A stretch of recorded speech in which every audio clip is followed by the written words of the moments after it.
तर आजच्या व्हिडिओमध्ये आपण बघणार आहोत की लहान मुलांच्या किंवा नवजात बालकांच्या पोटफुगीचा, पोटदुखीचा किंवा सगळ्यात महत्त्वाचं म्हणजे गॅसेसचा काय त्रास होतो आणि त्याच्यावर उपाय काय. दुसरा उपाय आहे आणि सगळ्यात महत्त्वाचा उपाय आहे तो म्हणजे बाळाचा ढेकर काढणं. बऱ्याच आई बाबा किंवा बरेच पालक म्हणतात की आम्ही बाळाचा ढेकर व्यवस्थित काढतो, पण त्याची एक सिस्टमॅटिक पद्धत आहे. ती जर त्या पद्धतीने जर ढेकर काढला गेला तरच पोटातला गॅस पूर्ण बाहेर येईल आणि बाळाला होणारा जो त्रास आहे, किरकिरचा किंवा उलट्यांचा त्रास आहे, तो कमी राहील. तर ही ढेकर काढायची पद्धत नेमकी कशी आहे? तर आपण बऱ्याच वेळा काय करतो की ढेकर काढताना बाळाचं डोकं खांद्यावर घेतो आणि त्यावेळेस पोट इथे जातं. तर अशा वेळेस बाळाचं पोट हे दाबलं जात नाही, कारण बाळ जे त्याचे पाय जे ते वरती घेतं, त्याच्यामुळे पोटावर प्रेशर येत नाही आणि पोटावर प्रेशर येत नाही त्याच्यामुळे बाळाचा पोटातला गॅस हा बाहेर पडत नाही. आणि याच्यासाठीच बाळाचं जेव्हा आपण ढेकर काढतो तर आयडियल ढेकर काढायची पद्धत म्हणजे बाळाचं पोट आपल्या खांद्याला लागलं पाहिजे.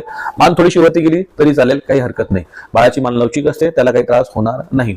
तर बाळाचं पोट खांद्याला लागलं पाहिजे. पोट खांद्याला लागल्यानंतर पाठीवरून आपण हलक्या हाताने त्याचा मसाज करायचा. ही पद्धत कमीत कमी 15 ते 20 मिनिटं आपण बाळाला असं ढेकर काढण्यासाठी पकडायचं आहे.